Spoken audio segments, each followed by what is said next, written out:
नमस्कार मंडळी. वांग्याचं भरीत तर तुम्ही अनेकदा बनवलं असेल आणि खाल्लं असेल. आज आपण दही घालून वांग्याचं भरीत करत आहोत. तुम्ही जर ही रेसिपी पहिल्यांदाच बघत असाल तर एकदा नक्की ट्राय करा. तर चला करूया रेसिपीला सुरुवात. त्यासाठी सर्वात आधी मी इथे एक हिरवा वांगा घेतलेला आहे. हिरव्या वांग्याला खूप जास्त चव असते म्हणून मी हे जे गावरान हिरवं वांग असतं ते घेतलेलं आहे. तुमच्याकडे जर जे नॉर्मल वांगं असतं किंवा छोटे वांगे जरी घेतले तरीही चालेल. याला स्वच्छ आपल्याला धुवून घ्यायचं आहे.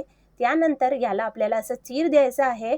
म्हणजे आतमध्ये आपण बघू शकतो, की थोडंसं कीड वगैरे काही असेल तर आधीच आपल्याला हे बघता येईल. म्हणून आपल्याला असं हे चीर करून घ्यायचं आहे. तर तुम्ही इथे बघू शकता 3 ते 4 जे चिरा आहे, इथे मी चाकूच्या मदतीने असे चिरा करून घेतलेले आहे. त्यानंतर आपल्याला काय करायचं आहे, याच्यावर थोडंसं तेलाचा हात आपल्याला ह्याच्यावर लावून घ्यायचा आहे. तर मी इथे व्यवस्थित बघत आहे आतमध्ये जराही जे कीड असतं ते नाहीये. अगदी फ्रेश असा आपला हा वांगा आहे. याच्यावर आपल्याला आता थोडंसं तेल असं लावून घ्यायचं आहे. तर मी इथे ब्रशच्या मदतीने लावून घेत आहे. तुम्ही हाताच्या मदतीने सुद्धा इथे तेल व्यवस्थित लावून घ्यायचं आहे. म्हणजे एकदा जेव्हा आपण हे वांगं भाजून घेऊ, हे वरचे साली अगदी आरामात निघतात. म्हणून आपल्याला हे तेलाचा हात याच्यावर थोडंसं लावून घ्यायचं असतं. तर इथे तेल आपण लावून घेतलेलं आहे. त्यानंतरही मी इथे 3 ते 4 हिरव्या मिरच्या घेतलेल्या आहे आणि त्याचबरोबर 3 मोठ्या लसणाच्या पाकळ्या घेतलेल्या आहेत. तुम्ही बघू शकता. आता आपण जे चीर दिलेली आहे, ह्याच्या आतच आपल्याला हे जे लसणाचे पाकळ्या आहेत ते आणि हिरवी मिरची लावून घ्यायचं आहे. म्हणजे वांग्याबरोबर हे लसणाच्या पाकळ्या आणि हिरवी मिरची सुद्धा छान असं भाजून निघतील. गावात आपण काय करतो, चुलीत आपण हे वांगं किंवा जे हिरवी मिरची आहे ते छान असं भाजून घेतो. पण आता आपण शहरात राहतो, चुलीवर आपण जेवण काय बनवत नाही, गॅसवर बनवतो. तर सहज ते भाजून निघावं म्हणून आपण जे हे चीर दिलेली आहे, ह्याच्या आतच आपण हिरव्या मिरच्या आणि जे लसणाच्या पाकळ्या आहे, हे सुद्धा लावून घेतलेलं आहे. तुम्ही बघू शकता. आता आपल्याला छान हे असं भाजून घ्यायचं आहे. तर चला गॅसकडे आपण वळूया. तर मी इथे एक अशी जाळी लावून घेतलेली आहे. जे तुमच्याकडं अवेलेबल असेल तर ठेवून तुम्ही भाजू शकता किंवा नसेल तरी डायरेक्ट गॅसवर भाजलं तरीही चालेल. इथे तुम्ही बघू शकता. आता आपल्याला हे हळू-हळू फिरवत छान असं भाजून घ्यायचं आहे. जोपर्यंत पूर्ण वांगं असं छान असं भाजून निघत नाहीये, तोपर्यंत व्यवस्थित आपल्याला हे भाजून घ्यायचं आहे. तुम्ही इथे बघू शकता एक 3 ते 4 मिनिटं लागतात. मध्यम गॅसची फ्लेम ठेवायची आणि छान फिरवत आपल्याला हे भाजून घ्यायचं आहे. इथे तुम्ही बघू शकता वांगं आपला छान भाजून झालेला आहे. गॅस बंद करून घ्यायचा. एका डिशमध्ये मी काढून घेतलेलं आहे. थोडंसं थंड झालं, की लगेच आपल्याला ह्याच्यात जे आपण हिरव्या मिरच्या लावून घेतलेले होते, लसणाच्या पाकळ्या लावून घेतलेल्या होते, ते सर्वात आधी आपल्याला हे काढून घ्यायचं आहे. बघा या पद्धतीने हिरवी मिरची आणि लसणाच्या जे पाकळ्या आहेत, ते मी इथे काढून घेतलेले आहे. बघा या पद्धतीने. आता आपल्या वरचं जे साल आहे, जे आपण भाजून घेतलेली आहे, हे पूर्ण साल आपल्याला इथे काढून घ्यायचे आहे. तर याच पद्धतीने चाकूच्या मदतीने किंवा हाताच्या मदतीने सहज हे जे वरची साल आहे ते निघून जाते. तर मी काढून घेतलेले आहे. तुम्ही बघू शकता. आता जे देठ आहे हे सुद्धा आपल्याला चाकूच्या मदतीने असं कापून घ्यायचं आहे. खूप सोपी रेसिपी आहे मंडळी आणि खायला तर अगदी भारी भन्नाट लागते. तर मंडळी आजची रेसिपी जरा जरी आवडली असेल तर प्लीज एक लाईक करायला विसरू नका आणि तुम्ही कोणत्या राज्यातून, कोणत्या प्रदेशातून किंवा कोणत्या देशातून ही रेसिपी बघताय मला कमेंट करून नक्की कळवा. म्हणजे मी तुमचे आभार मानू शकेल. तर ते तुम्ही बघू शकता.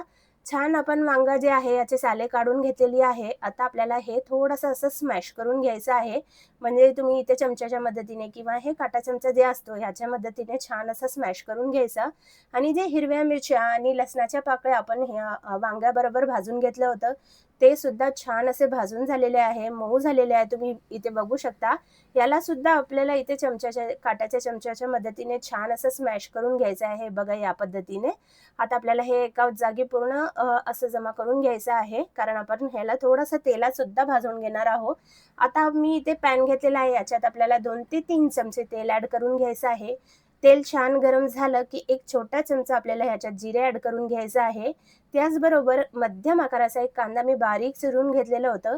हे सुद्धा आपल्याला याच्यात ॲड करून घ्यायचं आहे आणि कांदा अगदी ब्राऊन होईपर्यंत आपल्याला हे भाजून घ्यायचं आहे. कारण जे आपण वांगा भाजून घेतलेला होता आणि त्याचबरोबर आपण लसणाच्या पाकळ्या, हिरवी मिरची सुद्धा छान अशी आपली भाजून घेतलेली होती. म्हणूनच इथे कांदा मस्त ब्राऊन झालं, की इथे आपण स्मॅश करून घेतलेले लसण आणि हिरवी मिरची जी आपण छान असं चमच्याच्या मदतीने स्मॅश करून घेतलेली होती, हे सुद्धा आपल्याला याच्यात ॲड करून घ्यायचं आहे आणि थोडेसे मसाले आपण याच्यात ॲड करून घेऊया. अर्धा चमचा हळद, अर्धा चमचा लाल तिखट, अर्धा चमचा धणे आणि चवीपुरतं मीठ ॲड करून घ्यायचं. छान असं सगळे जे मसाले आहे व्यवस्थित असं मिक्स करून घ्यायचं आहे. त्यानंतर आपण भाजून ठेवलेलं जे आपलं वांगं होतं हे आपल्याला ह्याच्यात ॲड करून घ्यायचं आहे. हे सुद्धा छान आपल्याला मिक्स करून घ्यायचं आहे. खूप सोपी रेसिपी आहे मंडळी. तुम्ही नेहमी वांग्याचं भरीत जे आपण बनवतो ते बनवतच असाल, पण या पद्धतीने थोडीशी वेगळी पद्धत तुम्ही एकदा नक्की ट्राय करा. खूप टेस्टी लागते. तर इथे तुम्ही बघू शकता 2 चमचे भाजून घेतलेल्या शेंगदाण्याचा कूट मी ह्याच्यात ॲड करून घेतलेला आहे.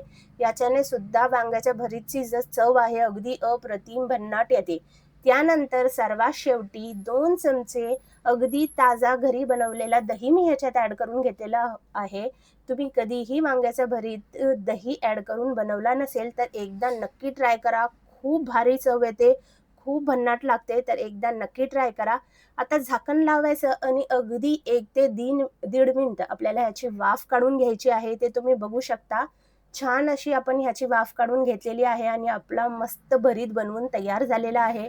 अगदी चपातीबरोबर, भाकरीबरोबर, पराठाबरोबर किंवा डाळ-भात बरोबर सुद्धा तुम्ही सर्व्ह करू शकता. आता आपल्याला ह्याच्यावर बारीक कोथिंबीर चिरून ॲड करून घ्यायची आणि लगेचच आपल्याला हे सर्व्ह करून घ्यायचं आहे. कलर तुम्ही बघू शकता मस्त छान झालेला आहे. टेक्स्चर सुद्धा मस्त आलेलं आहे आणि चवीला सुद्धा अप्रतिम लागतं. तर आज आपण हे दही घालून वांग्याचं भरीत बनवलेलं आहे मंडळी. तर आजची रेसिपी तुम्हाला जरा जरी आवडली असेल तर तुमच्या फ्रेंड्स आणि फॅमिली बरोबर नक्की शेअर करा. तर इथे आपला वांग्याचं भरीत बनवून तयार झालेला आहे. मी इथे आज पराठ्याबरोबर हे वांग्याचं दही घालून केलेलं भरीत सर्व्ह करत आहे. तर कशी वाटली मंडळी आजची रेसिपी कमेंट करून नक्की कळवा. व्हिडिओ आवडला असेल तर व्हिडिओला लाईक करा, शेअर करा आणि सबस्क्राईब करायला विसरू नका. तर चला पुन्हा भेटूया. असे छान छान रेसिपी मी तुमच्यासाठी घेऊन येत राहणार आहे. तोपर्यंत मस्त खा, स्वस्त राहा आणि सर्वात महत्त्वाचं म्हणजे आनंदी राहा. धन्यवाद.